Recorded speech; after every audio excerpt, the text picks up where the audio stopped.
दोस्तों, एग्ज़ाम से पहले का आखिरी महीना आपके पूरे साल की मेहनत का निचोड़ होता है। कोई भी स्टूडेंट इस समय पैनिक करने लगता है, कुछ सही स्ट्रेटेजी से तैयारी करके टॉपर बन जाते हैं। अगर आप भी जानना चाहते हैं कि एग्ज़ाम से सिर्फ एक महीना पहले कौन सी स्ट्रेटेजी फॉलो करनी चाहिए, तो इस वीडियो को आखिर तक जरूर देखिए। और हाँ, वीडियो को अच्छा लगे तो चैनल को भी सब्सक्राइब करना ना भूलिए। तो चलिए शुरू करते हैं। एग्जाम से ठीक एक महीना पहले का समय स्टूडेंट लाइफ का सबसे डिसिसिव समय होता है। इस डायरेक्शन में की गई मेहनत और स्ट्रेटेजी आपको पूरे साल के रिजल्ट को बदल सकती है। अक्सर स्टूडेंट सोचते हैं कि अब तो देर हो चुकी है, लेकिन सच ये है कि एग्ज़ाम से पहले का 30 दिन सबसे ज़्यादा प्रोडक्टिव हो सकता है। बस आपको सही दिशा और सही प्लान के साथ आगे बढ़ना है। सबसे पहला आपको ये समझना होगा कि पैनिक करना या स्ट्रेस लेना किसी भी प्रॉब्लम का सॉल्यूशन नहीं है। स्ट्रेस लेने से माइंड ब्लॉक हो जाता है और आप इतना परफॉर्म नहीं कर पाते जितना आप कर सकते हैं। इसलिए पहला कदम है अपने माइंड को शांत करना और खुद पर भरोसा रखना कि यस, मैं ये कर सकता हूँ। स्टेप 1, एग्जाम से पहले एक महीना शुरू होते ही आपको सबसे पहले अपना सिलेबस उठाकर देखना चाहिए। ये देखिए कि किस सब्जेक्ट का कितना हिस्सा कवर हो चुका है और कितना पेंडिंग है। इसके लिए रफ चार्ट बना लीजिए। जिन चैप्टर या टॉपिक में आप ऑलरेडी कॉन्फिडेंट हैं, उन्हें बस रिवाइज करने के लिए कम समय एलोकेट करें, और जिन टॉपिक में मीडियम कॉन्फिडेंस है, उन्हें डेली रूटीन में प्रॉपर समय दें। जिन टॉपिक में आप बिल्कुल कमज़ोर है, उन्हें 2 कैटेगरी में डिवाइड करें, important for exam, not so important. अगर कोई टॉपिक बहुत टफ है और एग्ज़ाम में रेयरली पूछा जाता है, तो उस पर ज़्यादा समय वेस्ट ना करें। फोकस उसी पर करें जो एग्ज़ाम पॉइंट में व्यू से इम्पोर्टेंट है।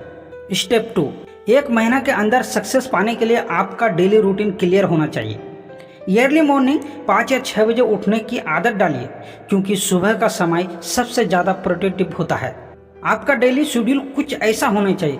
सुबह 6 से 9 बजे तक सबसे टफ सब्जेक्ट पढ़े, 9 से 10 बजे तक नाश्ता और छोटा ब्रेक, 10 से 1 बजे तक दूसरा सब्जेक्ट की रिवीजन प्लस क्वेश्चन प्रैक्टिस, 1 से 2 बजे तक लंच और रेस्ट, 2 से 5 बजे तक previous year prep papers and mock test solve करें, 5 से 6 बजे हल्की वॉक या फिजिकल एक्टिविटी, 6 से 9 बजे तक तीसरी सब्जेक्ट की पढ़ाई या नोट रिवीजन, 9 से 10 बजे तक डिनर और फैमिली टाइम्स, 10 से 11 बजे लाइट रिवीजन और अगले दिन का प्लानिंग, 11 बजे प्रॉपर नींद ले।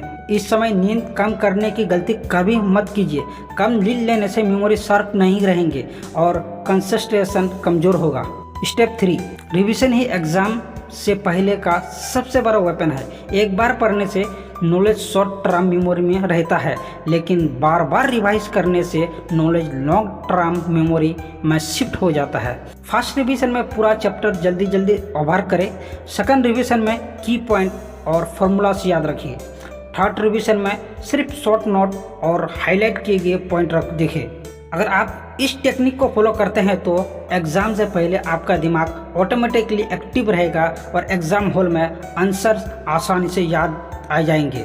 स्टेप नंबर 4, एग्ज़ाम से एक महीने पहले हर स्टूडेंट को प्रीवियस ईयर क्वेश्चन पेपर जरूर सॉल्व करना चाहिए। इससे 2 फायदे होते हैं। आपको एग्ज़ाम पैटर्न समझ में आता है, आपको इम्पोर्टेंट टॉपिक का अंदाज़ा हो जाता है। अगर पॉसिबल हो तो रोज़ एक पेपर सॉल्व करें और उससे एग्ज़ाम जैसा इन्वायरमेंट बनाकर अटेम्प्ट करें, यानी मोबाइल, सोशल मीडिया सब साइड में रखकर प्रॉपर 3 घंटे का एग्ज़ाम इन्वायरमेंट तैयार करें। इससे एक्चुअल एग्ज़ाम के समय आपका कॉन्फिडेंस डबल हो जाएगा। स्टेप नंबर 5, नोट आपकी प्रिपरेशन का सबसे बड़ा सपोर्ट होता है। एक महीने में बल्कि बुक पढ़ने का टाइम नहीं होता, इसलिए छोटे छोटे नोट बहुत कम आते हैं। हर सब्जेक्ट के लिए शॉर्ट नोट बनाइए, जिसमें सिर्फ इम्पोर्टेंट फार्मूला, डेट, डेफिनेशन और कीज पॉइंट लिखे हो। एग्ज़ाम से एक रात पहले उन्हें नोट को पढ़ना आपके लिए सबसे ज़्यादा हेल्पफुल होगा। स्टेप नंबर 6, अक्सर स्टूडेंट पढ़ाई में इतने बिजी हो जाते हैं कि हेल्थ को इग्नोर कर देते हैं, लेकिन याद रखिए, अगर आपका हेल्थ अच्छा नहीं रहे तो आप कितना भी पढ़ लो, एग्ज़ाम में परफॉर्म नहीं कर पाएंगे। इसलिए हेल्थ फूड लीजिए, जंक फूड अवॉइड कीजिए और डेली कम से कम 20 मिनट फिजिकली एक्टिविटी जरूर करिए। इसके साथ साथ मेडिटेशन और डीप ब्रीथिंग एक्सरसाइज के 5 से 10 मिनट डेली कीजिए। इससे आपका माइंड क्लैम रहेगा और स्ट्रेस ऑटोमेटिकली कंट्रोल हो जाएगा। Step number 7, mobile, social media और एक्स्ट्रा एंटरटेनमेंट एक्टिविटी एग्जाम से पहले सबसे बड़े डिस्ट्रैक्शन है। अगर आप इन पर समय वेस्ट करेंगे तो पढ़ाई का कोई फ़ायदा ही नहीं होगा। इसलिए एग्ज़ाम से 1 महीना सबसे पहले इन सब चीज़ों से डिस्टेंस बनाना ही बेस्ट ऑप्शन है। अपने मोबाइल को सिर्फ स्टडी रिलेटेड कामों के लिए यूज़ करें। स्टेप नंबर 8, कभी कभी एग्ज़ाम के पहले स्टूडेंट डिमोटिवेट हो जाते हैं। उन्हें लगता है कि सिलेबस बहुत बड़ा है और समय बहुत कम है।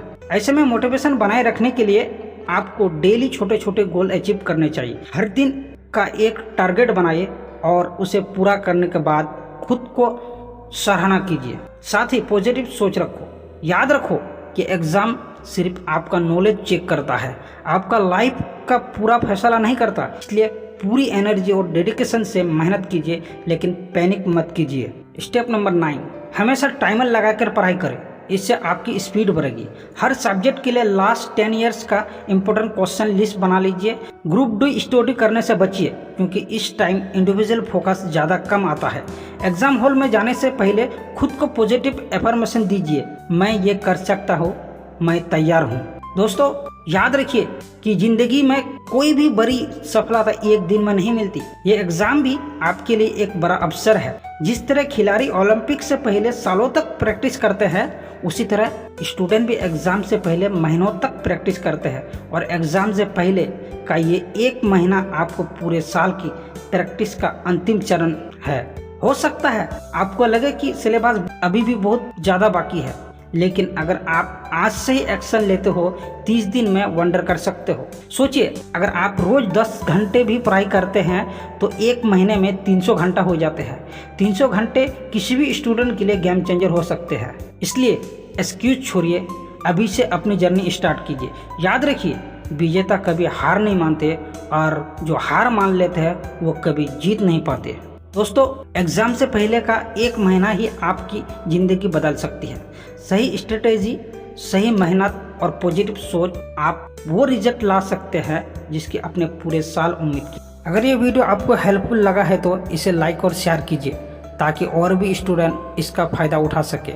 और हाँ, चैनल को भी सब्सक्राइब करना मत भूलिए, क्योंकि यहाँ आप उसी तरह की मोटिवेशनल और स्टडी टिप्स वीडियोस रेगुलरली मिलते रहेंगे।